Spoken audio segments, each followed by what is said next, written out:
Assalamualaikum warahmatullahi wabarakatuh.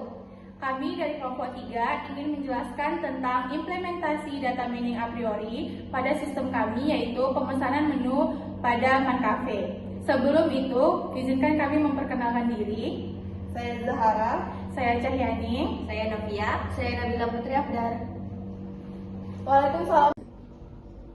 Baiklah, saya akan menjelaskan flowchart yang dimana flowchart ini menjelaskan alur algoritma a priori yang digunakan untuk menemukan pola pembelian dan menghasilkan aturan asosiasi berdasarkan nilai support dan confidence.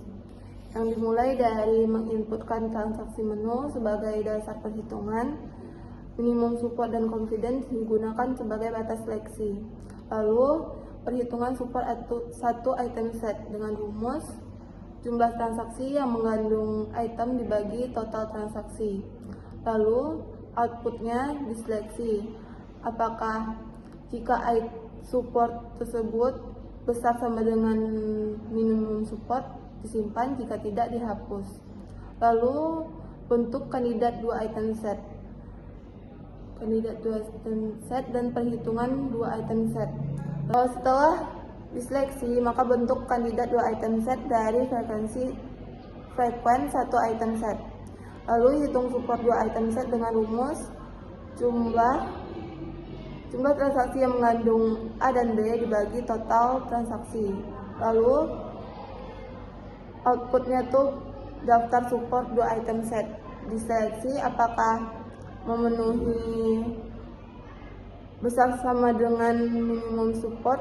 Jika iya, disimpan sebagai frekuen 2 item set. Jika tidak, maka dihapus. Lalu bentuk kandidat 3 item set dari frekuen 2 item set jika memungkinkan.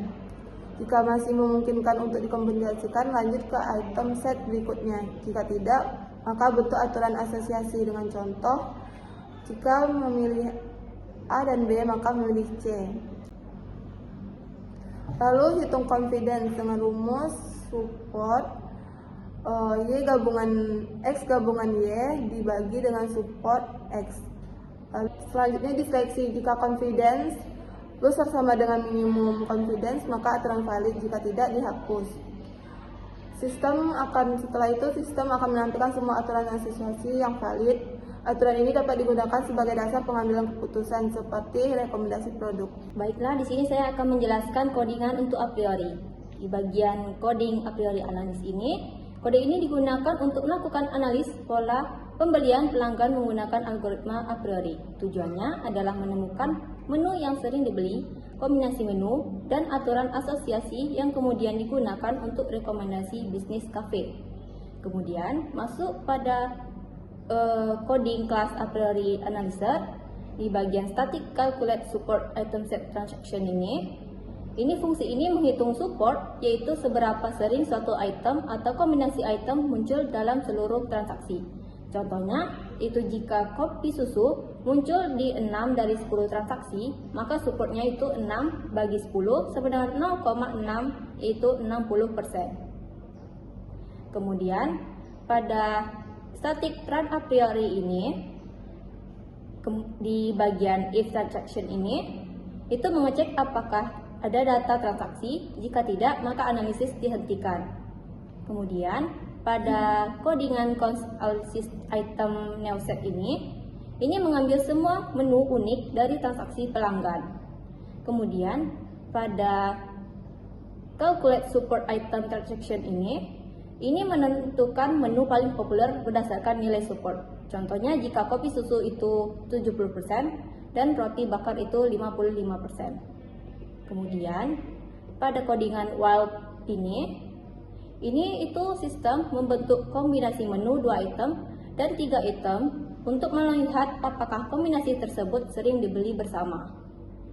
Kemudian, masuk di codingan ke generate association rules. Di bagian ini itu menjelaskan jika pelanggan membeli A, maka kemungkinan besar juga membeli B. Di sini contohnya itu jika pelanggan membeli kopi susu, maka kemungkinan pelanggan akan membeli roti bakar dengan confident 80%. Kemudian masuk di bagian get all subset item ini fungsi ini membuat semua kombinasi subset dari suatu item set untuk membentuk aturan asosiasi. Baiklah, di sini saya akan menjelaskan bagian pengambilan data transaksi, yaitu di Get Transaction Data for Analysis. Di sini sistem memastikan hanya transaksi valid yang digunakan agar hasil analisis akurat. Selanjutnya itu fallback data dummy, yaitu di if transaction length. Di sini agar sistem tidak error walaupun belum ada transaksi. Jika ada transaksi di sistem, maka dibuat contoh data transaksi dengan menggunakan menu demo. Selain menu agar bisa melihat bagaimana gambaran rekomendasi menu, seperti contoh di sini. Selanjutnya itu fungsi utama di run a priori analysis. Yang di sini berperan sebagai penghubung antara data, algoritma, dan tampilan antarmuka. Baiklah, selanjutnya di sini saya akan menjelaskan tentang tampilan UI pada sistem kami, di mana kami mengimplementasikan data mining a priori di sistem kami.